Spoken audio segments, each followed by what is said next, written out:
Hello and welcome to this module in the Tetration video series. My name's Rob and I'm here with Tim, and together we're going to cover scopes as really one of the foundational elements to Tetration configuration and policy. I'm looking forward to this session, Rob. Scopes is one of the most mysterious topics of inside Tetration, and I think that you're going to be able to demystify it for all of us, right? Well, it may sound mysterious, Tim, but it's actually relatively straightforward once we actually get into it and understand how we put it together and what its purpose in life is. Fantastic. So, Tim, do you know where you are right now? Well, I've had that question asked to me before, but right now I think I'm somewhere in San Jose. That's reasonably accurate, but technically you're at this particular coordinates right now. This is where you exist on the planet, and this is something that's not necessarily very well understood to the majority of humans, right? We don't tend to talk in those terms when we're talking about locations. Yeah, if you gave me this, there's no way I would know what that means. No. Similarly, in the world of IT, we've got IP addresses. Now, an IP address is a networking function or an element of networking that's been over time associated with a whole range of different purposes in life. One, for connectivity. Two, for security. It also aligns to location and a whole range of other aspects. Now, there's different ways that we can actually understand I guess, this universe, right? And the whole idea of this is to be able to bring it down to something that, whilst large and complex, is very readily understood and meaningful on a human scale. So we actually want to be able to break this down into ways that describe where we are right now on planet Earth in something that is much more easy to understand than this, right? Okay. So we have continents, we have planets, we have suburbs and streets and towns that actually allow us to very specifically define locations. Okay. Now, similarly in the IT space, when we're talking about workloads in our environments, we can also describe a set of attributes around that workload, and that also then starts to build a model about where it is, its role, and its function in our ecosystem.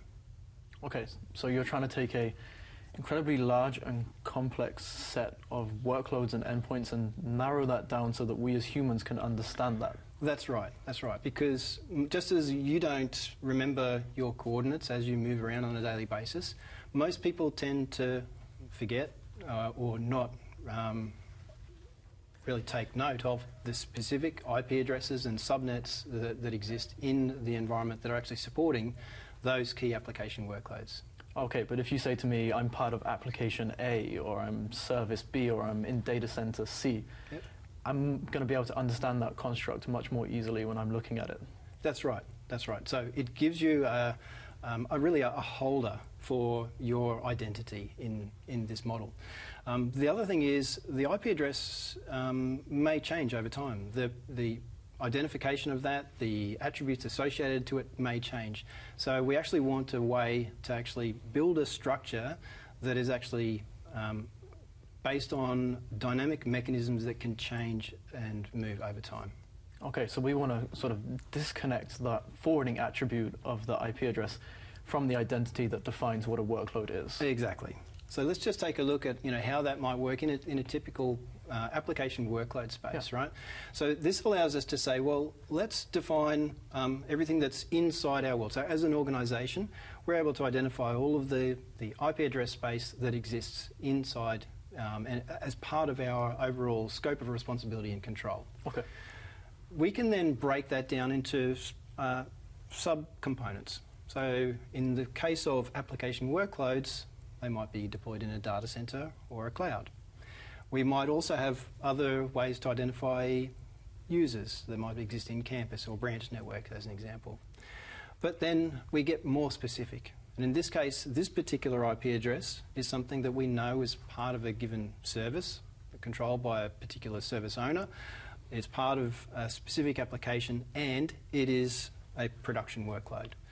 So by actually providing attributes against the IP addresses and then automatically matching to a given part of a structure, it means that you can very quickly identify a given component that this IP address resides in.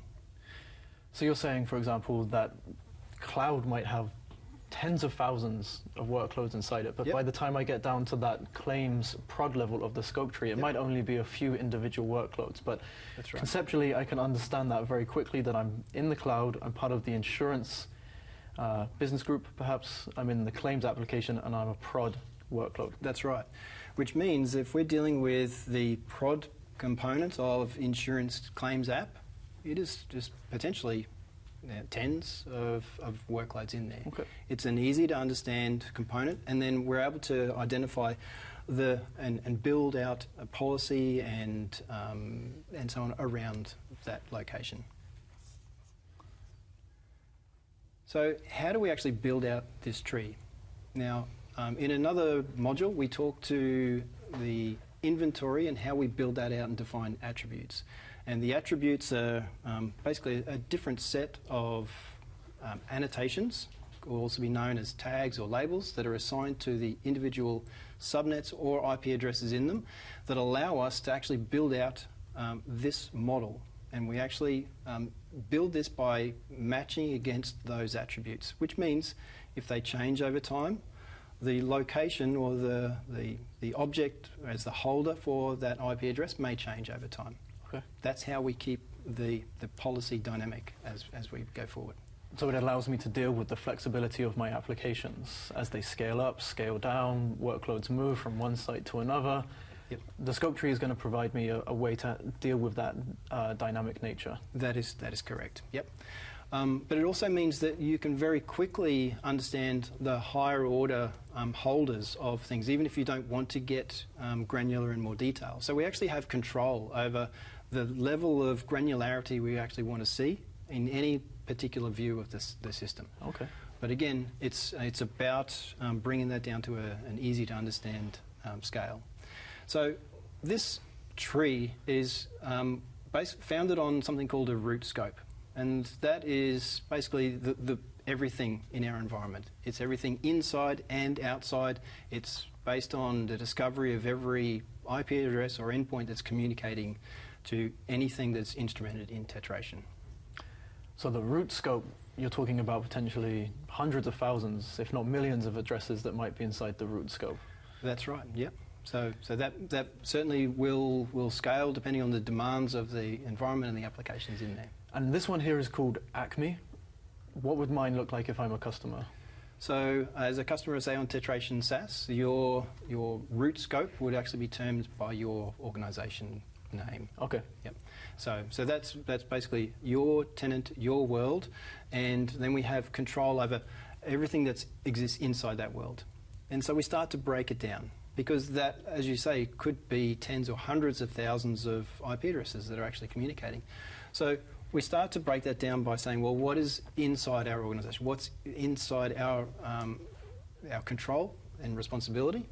And we can actually do that by associating that with networking attributes. So networks with, for instance, an attribute that says this is part of the org of Acme, we bring into that inside control. So you're saying if I know my internal subnets, if I know subnets that I'm advertising externally, what have you, anything that I own, this is going to be considered to be inside my organization. That's right. Okay. Yep. So it's just a really kind of simple, let's just bring our world inside and then create a holding object for that. There may be other components that you might also potentially be tracking or want to build into policy, and we sort of handle it up at this layer. Things that are outside of your control could be broken out there as well. Within your environment, though, we then look to how we can break that down into the next level of detail. Now, what's the next level of detail that makes sense, and particularly in terms of workloads and users and things that are communicating? Well, it's what sort of function do they provide? Are they workloads, in which case they will potentially be in a data center or a cloud? You might have also other networks that are related to branch or campus, and that tends to be the user space. Now, you may also have applications out there as well. So there are ways that we can sort of do a breakdown to the level of detail that's required there as we go through. For the example here, as we expand this out, we'll be breaking out cloud, and we'll be focusing on the applications that are actually deployed in that cloud space.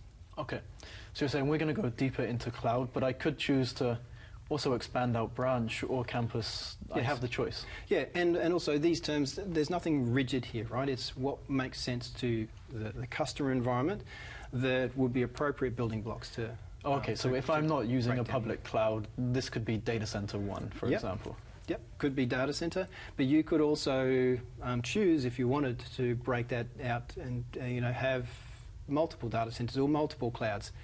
It's up to you to define how consolidated you wish that to be, or to break it out. And there's different reasons, and we'll discuss that in a subsequent. Yeah, that seems like something that we could definitely discuss. We will indeed. So let's just take, in this case, the subnets that are we know have been deployed to support our cloud-based application workloads. As we go to the next level here, there will be some easy starting points for us. So a lot of this is about, we can talk about the long game, which is how we actually build out this model across potentially tens of thousands of workloads and thousands of applications. But when you're getting started, it's like, what do we know up front? What is our starting point? So you're saying basically don't try to boil the ocean, go for the easy wins first. We don't want to boil the ocean out 100%, right? So we know, and in a lot of cases, we're working with IT teams that have a pretty good understanding of their own applications. So there will be other application owners that have very specific applications, but some of these can be really useful because they actually connect to so many other parts of the environment. So for example, you're saying if we build the Active Directory part of our scope tree out, we're going to get very quick information about what Windows servers are accessing that Active Directory. Yeah, so if you were to build this scope tree out and deploy some sensors to actually start gathering telemetry, all of the connections that would be coming in and out of that environment would be all of those Windows servers in the case of AD that are all connecting in. Okay. So you'll get some pretty widespread view of what's coming in. All of those IP addresses that are talking will start to populate in the inventory, and as we've discussed, we can then apply attributes to that inventory to give it further detail. And then we can continue to refine them down and place them into scopes as well. That's absolutely right. Yep. So we can start with the services that are under the control of IT.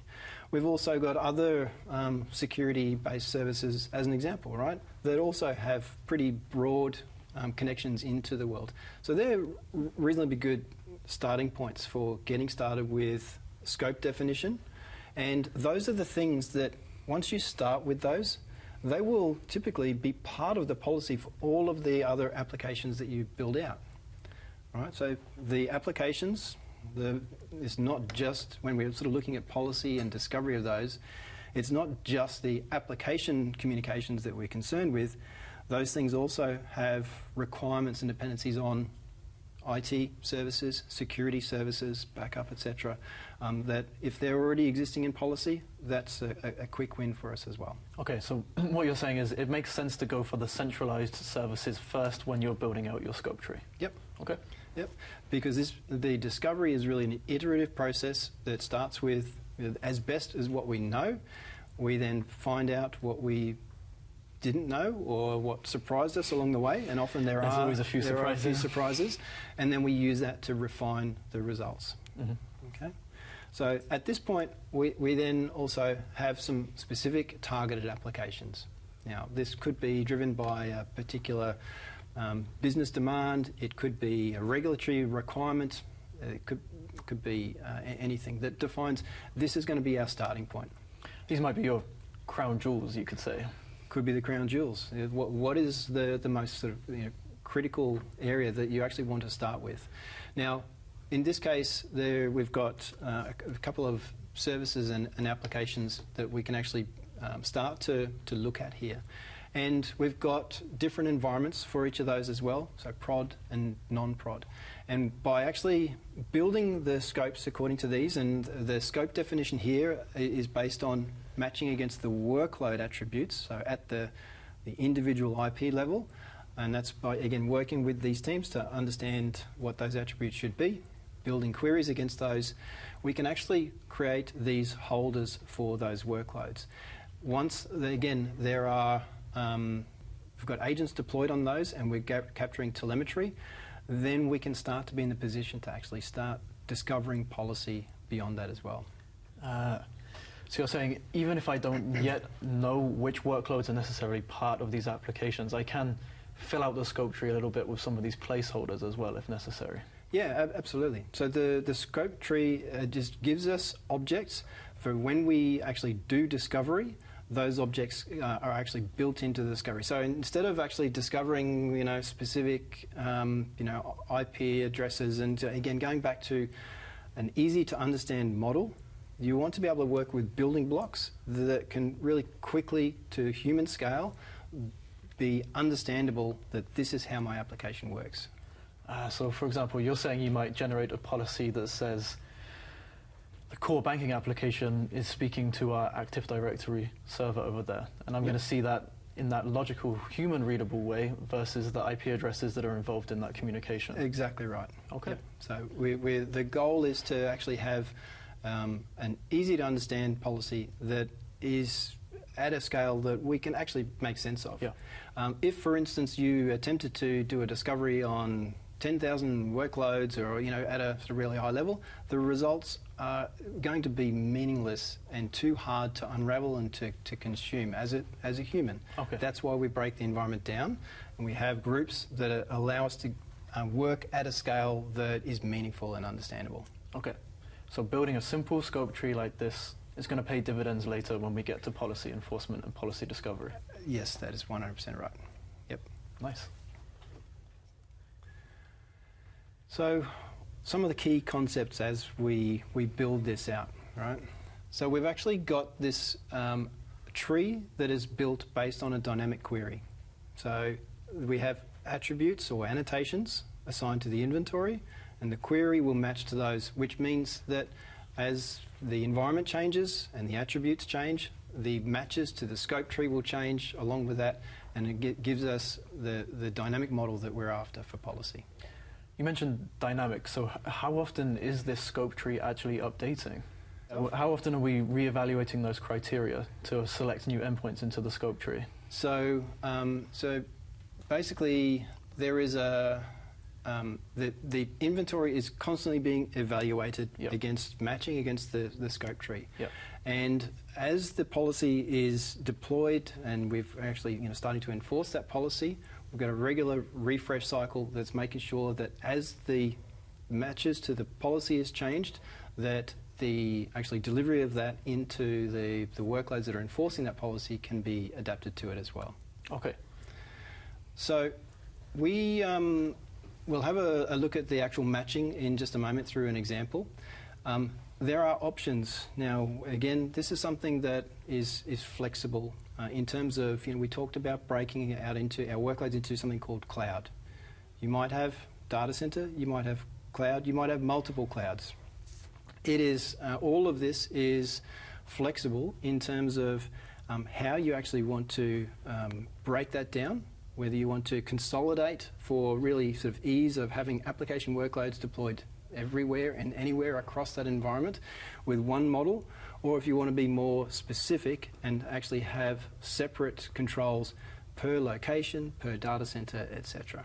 Okay, so you're saying there's two sort of paths we could go down, either abstracting the physical location away or continuing to keep the physical location in the scope tree. Yes. And that's a choice for the customer ultimately. That's right. So this is one of those, there are probably a couple of key considerations around those things, and we will actually discuss that in further detail in a future module. Okay. So what else is this for? So the scope tree is the foundation for policy. Yep. So they become building blocks from a policy perspective, and you've got choice in terms of how granular you actually want those results to be based on the actual scope tree. But it's more than that.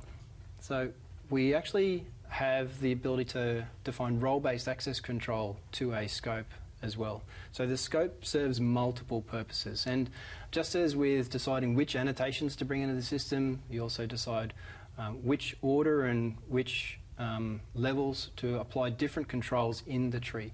But the fact that it's a hierarchy means that if you apply either a policy or a role-based access control to a point in the tree, it applies to everything beneath that. So you've got a lot of flexible control that the actual hierarchy then offers by not having to repeatedly make changes or keep things consistent at lower levels. You can raise it up and apply it at a higher point or a branch in the tree itself. So like if I'm an administrator, I might have access to the entirety of the cloud portion of the scope tree and everything down. But if I'm just a owner of the banking application and my role only allows me to access the banking part of the scope tree, I will see banking and below. That is 100% correct, and that's how we also start to be able to distribute control over policy as well. So you've got levels of control and ways that they can be applied at different levels based on the ownership or responsibility of the user. Okay, I look forward to covering how we do that. Okay. There's one other sort of key element here that really relates to how the actual tree is built up. Now, given that we are using the scope tree for policy definition, what we're trying to achieve is a non-overlapping scope tree. So, and we do that through the matches that we'll explore in just a sec to actually take a particular IP down a particular path of the tree, potentially all the way down to the actual leaf node at the bottom of the tree. What we don't want to have is have multiple IPs existing in different parts of the tree. Okay. So that's one of the design goals that we actually have.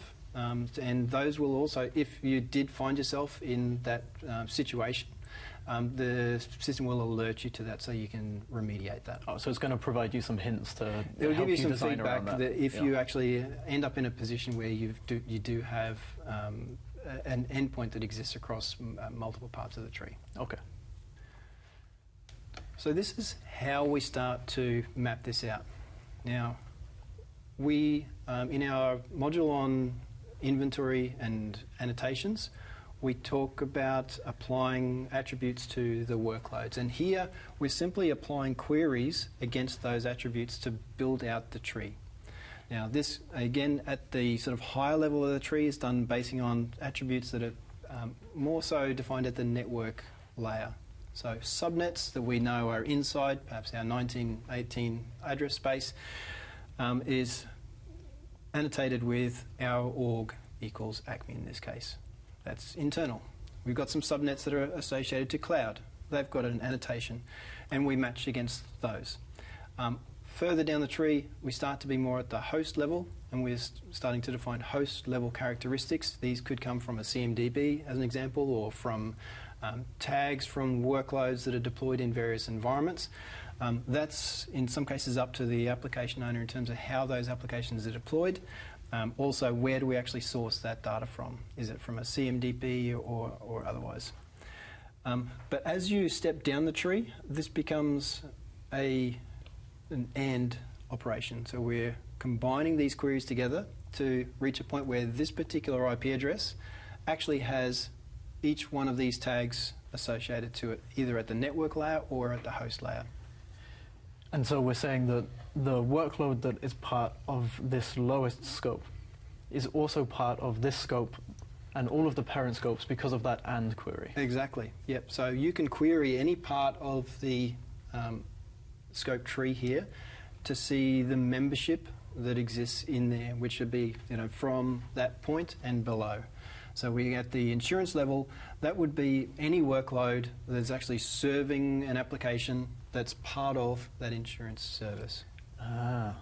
So you really can almost read it like a street address in many ways. If I'm a workload that is sitting at this part of the scope tree, yep. I know that I'm inside the organization ACME, I'm deployed in the cloud, I'm an insurance service, my application is renewals, and I'm a production workload. Exactly. It's the exact same concept. All of those things need to apply for you to actually have a valid location in the tree. Okay. Yep. So how do we actually define this? And there is certainly a component in the user interface in Tetration that allows us to define the scopes. Now, that's actually achieved by, again, hitting the Create button in the Scopes section and being able to then define a query. So that query, to give you an example, would look something like this. So at that high level, we're going to match on org equals Acme. Now the little asterisk there is highlighting that this is a user-based annotation, something that we have uploaded into the system, and that would have been done at the network level. And so by actually applying this query, anything in the inventory that has that tag will be now brought into an object called inside. And this query here, we just have one segment inside that query. Can it get more complicated than that? It certainly can. And we'll actually see in another module around filters how we can start to combine much more detailed queries in the scopes. This is another area where you can start to create like Boolean operations in here to have this and that, some multiple queries combined together to give you a very specific result. Okay. The example, could be, for instance, I've got workloads that are dev, I've got workloads that are UAT. I might create a non-prod group and then say if it is environment equals dev or the environment equals UAT, just put it in non-prod. I don't want to treat them as specific elements. Okay. It gives you ways to combine things if it makes sense. So I can pinpoint the exact set of workloads that I'm looking for. That is correct, yes. So the goal is really to build this in a dynamic manner using the queries based on the inventory that you have. This is the foundation with which we then build policy, and this is something that we'll explore in other modules. Okay. All right. Thank you. That concludes this session on Tetration scope design. For more information, please go to cisco.com/go/Tetration. Thank you.